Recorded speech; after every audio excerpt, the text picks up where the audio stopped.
தேவனே, இன்று என்னை உருமாற்றும். ஜூலை மாதம் 18ஆம் தேதி. செவியை திறக்கும் வாஞ்சை. சங்கீதம் 136.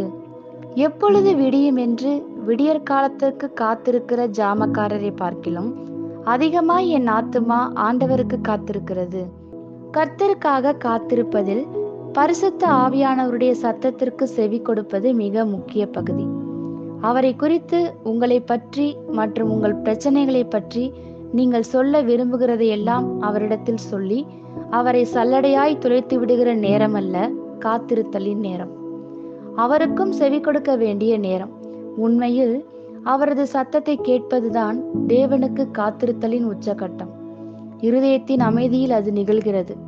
கர்த்தருடைய சத்தம் திரளான தண்ணீர்கள் மேல் இருக்கிறது. அவர் அமர்ந்த தண்ணீர்கள் அண்டையில் கொண்டு போகிறார். அதுவே அவர் பேசும் இடம்.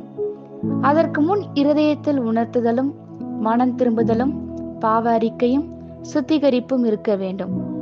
அவரை துதித்து ஆராதித்து உங்கள் வாழ்க்கையை ஜீவபலியாக ஒப்பு கொடுக்க வேண்டும்.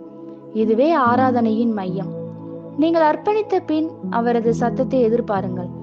உங்கள் இருதயத்தில் அவரது சத்தம் தொனிக்க எதிர்பாருங்கள். அமர்ந்திருந்து அவரே தேவன் என்று அறியுங்கள். மேலே கூறப்பட்ட எல்லா காரியங்களையும் செய்து முடித்திருப்பீர்கள் என்றால் ஆர்வத்தோடு காத்திருங்கள். உங்களுடைய முழுமையும் தேவனுக்காக ஏங்கி, உங்களுடைய செல்களும் தசை நரம்புகளும் தேவனுக்காக கதரும் ஒரு நிலைக்கு நீங்கள் வாருங்கள். ஜாமக்காரர்கள் இரவின் பயங்கரங்களை, எதிரிகளை அறிந்து ஜாக்கிரதையோடு காவல் காத்து, சூரியனின் பொன்னிற கதிர்கள் இருளை நீக்கி பூமியில் பிரகாசிக்கும் விடியலுக்காக காத்திருக்கிறார்கள். தேவனுடைய சத்தத்திற்கு அப்பேற்பட்ட விழிப்பு நிறைந்த தாகம் அவசியம்.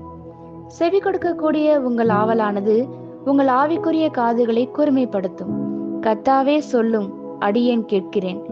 அவருடைய அழகான பிரசன்னம் உங்கள் இருதயத்தை நிறைய செய்யும். அவருடைய மெல்லிய சத்தம் உங்கள் ஆத்துமாவை புதுப்பிக்கும். நீங்கள் சீர்படுத்தப்படுவீர்கள். ஆமேன்.